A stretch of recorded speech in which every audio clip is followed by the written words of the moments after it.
Lord सभी को जय मसीह की। आज एक छोटी सी कहानी बताकर मैं आपको कुछ शेयर करना चाहती हूँ आपके साथ में। एक बार एक बाप और बेटे रहते, वो दोनों अकेले ही रहते हैं और जो पिता होता है वो बहुत ही मेहनत करके अपने बेटे को पढ़ाता है, सोचता है कि इसको अच्छे मुकाम पर मैं पहुंचा दूं और वो उसे पहुंचा भी देता है। उसको लाइफ में एक उसको अच्छे लेवल पे पहुंचा देता है मेहनत करके।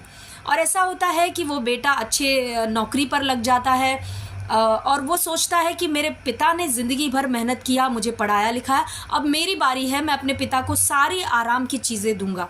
और वो दिन रात एक करता है, वो बेटा मेहनत करता है, नौकरी करता है और अपने पिता के लिए घर खरीद कर देता है, गाड़ी देता है, अपने पिता को हर एक ऐशो आराम की चीज़ें देता है। लेकिन ऐसा होता है कि उसके पिता का अंतिम समय आ जाता है और वो अपने पिता से पूछता है, कहीं पिता ऐसा तो नहीं कि मैंने तेरी कोई ख्वाहिश पूरी नहीं की, क्योंकि मैंने तो सब कुछ तेरे लिए किया।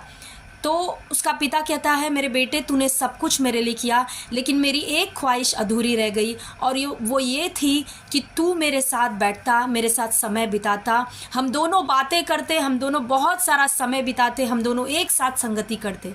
ये उस पिता का दिल था और उस बेटे को बहुत बुरा लगता है। प्रियो, हमारे मसीह जीवन में भी कई बार ऐसे होता है। हमें लगता है कि परमेश्वर ने हमें स्तुति आराधना करने के लिए उसकी बनाया है। परमेश्वर चाहता है कि हम उसकी स्तुति आराधना करें, तो हम थोड़ी स्तुति आराधना कर देते हैं। परमेश्वर हमारे पैसों को चाहता है तो हम उसके राज्य में, परमेश्वर के राज्य में पैसे बो देते हैं। परमेश्वर हमारे थोड़े बहुत समय को चाहता है तो हम थोड़ा समय निकाल कर यहाँ वहाँ से परमेश्वर को दे देते हैं। लेकिन आज मैं आपसे कहना चाहूँगी, परमेश्वर आपको चाहता है। जब आप गलातियों की किताब पढ़ोगे, 4 अध्याय, उसके 7वें वचन में लिखा है कि तुम अब दास नहीं हो लेकिन पुत्र हो।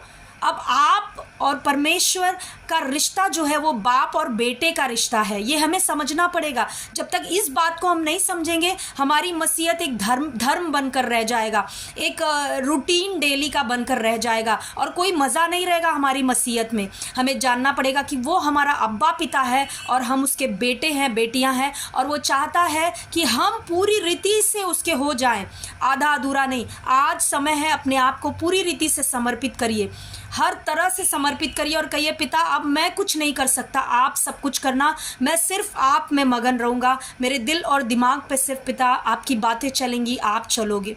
और इस तरह से हमें प्रार्थना करना है परमेश्वर पिता से और परमेश्वर के साथ संगति करना है। परमेश्वर को बहुत अच्छा लगता है जब आप उसके साथ रहते हो।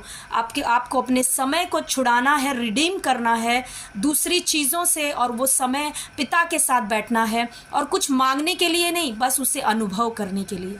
God bless you all. पिता आपसे प्यार।